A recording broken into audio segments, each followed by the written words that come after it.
Hello and welcome everyone. Welcome to Bionita. So we are again here with another video lecture, lecture 6 of biological classification with kingdom fungi. Okay. तो चलिए शुरू करते हैं kingdom fungi के साथ. ठीक है. किंगडम फंगी के अंदर हम लोग देखते हैं कि इसके अंदर more than 1 lakh of species different organisms पाए जाते हैं. ठीक है. और किंगडम फंगी को लाया था R.H. विटेकर ने, रॉबर्ट विटेकर ने. ठीक है. और इसे 5th किंगडम क्लासिफिकेशन में इंक्लूड किया गया. अब अगर किंगडम फंगी के मेंबर्स की अगर बात करें तो they are distributed in all habitat. ये सब जगह पाए जाते हैं और ऑर्गेनिजम्स के अंदर, उनकी बॉडीज के अंदर भी ग्रो करते हैं. They are saprotrophs. वो डेड और डिकेइंग मैटर पे भी फीड करते हैं और कुछ पैराजिटिक भी होते हैं, यानी कि दूसरे को हार्म करके फूड को प्रिपेयर कर लेना. ठीक है. Along with bacteria they are important decomposers. जैसे कि बैक्टीरिया हैं उसी प्रकार से ये भी डिकम्पोज करने में, ऑर्गेनिक मटेरियल को डिकम्पोज करने में और न्यूट्रिएंट्स को, एलिमेंट्स को रिसाइकल करने में हेल्प करती है. ठीक है. और फंगी के स्पेसिफिक स्टडी को हम लोग माइकोलॉजी बोलते हैं. क्या बोलते हैं? माइकोलॉजी. आप यहाँ पे देख सकते हैं, यहाँ पे ब्यूटीफुल डायग्राम्स मैंने लगाए हुए हैं. ये सारे मेंबर्स किंगडम फंगी के हैं. ठीक है. कुछ एडिबल फंगी होते हैं, कुछ पॉइजनस होते हैं. ठीक है. वो सब हम लोग आगे के लेक्चर में देखने वाले हैं. अब देखिए, they are heterotrophic which means they can not perform photosynthesis और कीमोसिंथेसिस. ये दूसरे पे निर्भर करते हैं भोजन के लिए. इनका मोड ऑफ न्यूट्रिशन कैसा है? Heterotrophic. And most of them are multicellular. और बाकी लगभग जितने भी इनके मेंबर्स होते हैं वो मल्टी सेल्युलर होते हैं, यानी कि एक से अधिक सेल से मिलकर बने होते हैं. लेकिन ईस्ट सैकरोमाइसिस सर्वेसी सिर्फ यही एक ऐसा इसमें ऑर्गेनिज्म है, मेंबर है, जो कि यूनिसेल्युलर है. ठीक है. अब they have filamentous body consist of slender thread like structure called as hyphae. तो इनके पूरे बॉडी में हाइफे का एक नेटवर्क होता है. ये जो आप जाल के ऐसा देख रहे हैं, ये पूरा जो आप जड़ देख रहे हैं और इनके अंदर भी जो पूरा फैला हुआ है, इसे हम लोग बोलेंगे हाइफे. और इसी हाइफे के एक सामूहिक नेटवर्क को हम लोग बोलते हैं माइसीलियम. ये जो आप व्हाइट कलर का स्ट्रक्चर देख रहे हैं पूरे अंदर में, यहाँ पे आप देख सकते हैं, और मिट्टी के अंदर भी फैला हुआ है, इससे हम लोग हाइफे बोलते हैं. और इस हाइफे के एक नेटवर्क को हम लोग बोलेंगे माइसीलियम. बहुत इंपॉर्टेंट है, इसे याद रखना है. ठीक है. आप देख सकते हैं यहाँ पे इस इमेज को यहाँ पे जूम करके दिखाया गया है. आप देख सकते हैं कितने सारे हाइफे यहाँ पे है. तो इसे हम लोग माइसीलियम एक नेटवर्क की तरह से बोल सकते हैं. जो अम्ब्रेला ऐसा उसे हम लोग कैप बोलते हैं. ठीक है. और जो एक रॉड लाइक स्ट्रक्चर उसे हम लोग स्टॉक बोलते हैं. ठीक है. और ये वाला को हम लोग एन्युलस बोलते हैं. ठीक है. और ये जैसे लाइनिंग निकली हुई रहती है उसे हम लोग गिल्स बोलते हैं. ठीक है. अब बढ़ते हैं आगे. अब देखिए, माइसीलियम जो होता है वो या तो सेप्टेट होता है या सिनोसिटिक. यानी कि सेप्टेट मतलब क्या हुआ है कि सेप्टा, यानी कि वाल का प्रेजेंस होना, दीवार. ठीक है. वहीं अगर बात करें सिनोसिटिक, कोई भी दीवार का नहीं होना. जैसे कि ये देखिए, यहाँ पे आपको 2 हाइफे दिख रहे हैं. ठीक है. एक हाइफे में क्या है कि हर एक न्यूक्लियस के इर्द गिर्द एक वॉल है. जैसे कि ये एक न्यूक्लियस है, फिर एक वॉल, फिर एक न्यूक्लियस, फिर एक वॉल, फिर एक न्यूक्लियस, फिर एक वॉल. यानी कि एक से दूसरे न्यूक्लियस के बीच में क्या है? एक वॉल है. लेकिन अगर वहीं नीचे आ जाएं तो यहाँ पे देखिए, एक से दूसरे न्यूक्लियस के बीच में कोई भी दीवार नहीं है, कोई भी सेप्टम या सेप्टा नहीं है. ठीक है. तो इसे हम लोग बोलते हैं एसेप्टेट या सिनोसिटिक. ठीक है. और जितने भी सेप्टेट माइसीलियम है, सेप्टेट हाइफे हैं, ठीक है ना, वो भी 2 प्रकार के होते हैं. ठीक है. वो भी क्या होते हैं? 2 प्रकार के होते हैं. एक होता है सिंपल पोर, यानी कि इस प्रकार से आप देख सकते हैं,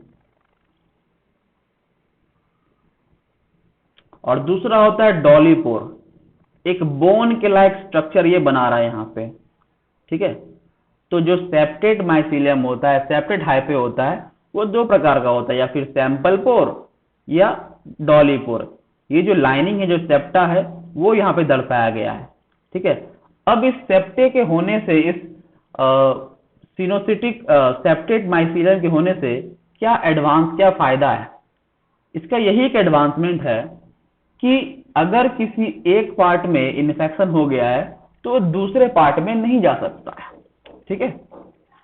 अब बात करते हैं cell wall made up of chitin. इनका जो सेल वॉल होता है उसमें किटिन पाया जाता है, ठीक है। और इनका जो रिजर्व फूड मटेरियल है वो ग्लाइकोजन होता है, जैसे कि एनिमल्स, ठीक है। होल्स और परफोरेशन इन सेप्टेट माइसीलियम, आप देख सकते हैं ये जो पोर है, ये एक पार्ट से दूसरे पार्ट में चीजें सेंड करने के लिए यूजफुल होता है। तो इसी पोर को हम लोग सैंपल पोर या डॉली पोर की तरह से हम लोग पढ़ते हैं, ठीक है। अब बात कर लेते हैं इसके मोड ऑफ न्यूट्रिशन के बारे में, ठीक है। तो मोड ऑफ न्यूट्रिशन हमने देख लिया, सेप्रोट्रॉपिक होता है और पैरासिटिक होता है। अब इनमें मोड ऑफ रिप्रोडक्शन कैसा है, ठीक है। तो सबसे पहले एसेक्सुअल रिप्रोडक्शन, यानी कि बिना किसी दूसरे इंडिविजुअल के बिना ही रिप्रोड्यूस करना with the help of single parent. तो यहाँ पे फ्रेगमेंटेशन हो रहा है, बर्डिंग हो रही है, फ्यूजन हो रहा है। फ्रेगमेंटेशन यानी कि टूट के एक नए ऑर्गेनिज्म में बन जाना, बर्डिंग छोटे छोटे बर्ड का निकलना, फ्यूजन एक से दो में या दो से अधिक में बन जाना, ठीक है। तो ये होते हैं एसेक्सुअल। और सेक्सुअल में होते हैं ऊस्पोर, एस्कोस्पोर, बेसिडियोस्पोर्स के फॉर्मेशन। और पर्टिकुलरली कुछ डिफरेंट तरीके के स्पोर्स बनाते हैं, फ्रूटिंग बॉडीज भी फॉर्मेशन करते हैं यहाँ पे।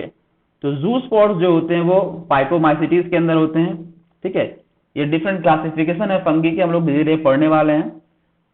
जो स्पोरेंजियोस्पोर्स होते हैं वो भी फाइकोमाइसिटीज ही फॉर्म करते हैं। फिर कोनिडिया बनाता है ड्यूट्रोमाइसिटीज और एस्कोमाइसिटीज, और क्लेमाइडोस्पोर्स बनाते हैं बेसिडियोमाइसिटीज और पाइकोमाइसिटीज, ठीक है। अब इनमें सेक्सुअल रिप्रोडक्शन कैसे होता है वो हमें जानना है। सबसे पहले देखिए क्या है, प्लाज्मोगेमी, यानी कि दो माइसीलियम, दो हाइफे आपस में नजदीक आते हैं और उनमें क्या होता है, प्लाज्मोगेमी, उनके प्रोटोप्लाज्म आपस में फ्यूज हो जाते हैं, ठीक है।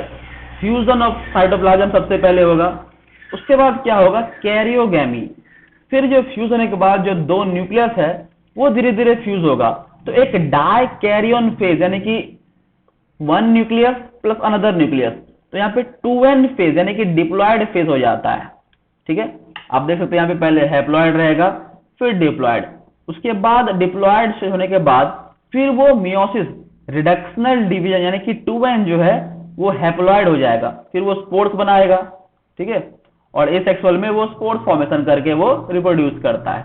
तो ये है आपके स्टेप्स ऑफ सेक्सुअल रिप्रोडक्शन। पहले प्लाज्मोगेमी होगी, ठीक है, फिर हेटेरोकैरियोटिक स्टेज बनेगा, फिर डाइकैरियन स्टेज बन जाएगा, डिप्लॉयड स्टेज बन जाएगा, ठीक है। उसके बाद फिर मियोसिस होगा और नए नए स्पोर्स हो जाएंगे, फिर उससे फ्रूटिंग बॉडी से नए नए ऑर्गेनिज्म, ठीक है। अब जो किंगडम फंगी है उसकी जो क्लासिफिकेशन है वो किस चीजों पे बेस्ड है। सबसे पहला है माइसीलियम की मॉर्फोलॉजी, कि माइसीलियम बाहर से कैसा दिखता है, उसके ऑब्जर्वेबल कैरेक्टर। फिर दूसरा है मोड ऑफ स्पोर फॉर्मेशन, उस स्पोर्स को कैसे फॉर्मेशन करता है। तीसरा मोड ऑफ सेक्सुअल रिप्रोडक्शन, उस सेक्सुअल रिप्रोडक्शन का मोड क्या है। फिर नेचर ऑफ फ्रूटिंग बॉडीज, उन फ्रूटिंग बॉडीज का नेचर क्या है, ठीक है। फंगी के क्लासेस हैं आपके फाइकोमाइसिटीज, एस्कोमाइसिटीज, बेसिडियोमाइसिटीज और ड्यूट्रोमाइसिटीज। जहां पे फाइकोमाइसिटीज को हम लोग लोअर फंगी के नाम से जानते हैं। यहाँ पे आप देख सकते हैं राइजोपस, म्यूकर, एल्ब्यूगो, पाइथियम, सेप्रोलेगिना, ठीक है। फिर वहीं पे एस्कोमाइसिटीज को हम लोग सैक फंगी, क्योंकि ये सैक लाइक स्ट्रक्चर जैसा होता है, जैसे कि ईस्ट, एस्परजिलस, पेनिसिलम, न्यूरोस्पोरा, पेजाइजा। फिर वहीं बात करेंगे बेसिडियोमाइसिटीज के बारे में, इससे हम लोग क्लब फंगी के नाम से जानते हैं, जैसे कि एगैरिकस, पॉलीपोरस, फिकीनिया, उस्टिलागो, लाइकोपैडॉन, फिर होते हैं वहां पे ड्यूट्रोमाइसिटीज, फंगी इम्परफेक्टी, इसके अंदर आते हैं सेरकोस्पोरा, कोलेक्टोट्राइकम, ट्राइकोडर्मा, पायरिकुलेरिया और फ्यूजेरियम। ठीक है, तो ये था एक छोटा सा इंट्रोडक्शन लेक्चर किंगडम फंगी के बारे में। हम लोग ईच क्लासेस के बारे में आने वाले लेक्चर में डिस्कस करने वाले हैं। अगर आपको ये वीडियो जरा सा भी पसंद आए, अच्छा लगे, तो इसे लाइक शेयर सब्सक्राइब जरूर करें। थैंक यू, मिलते हैं आपसे अगले वीडियो में।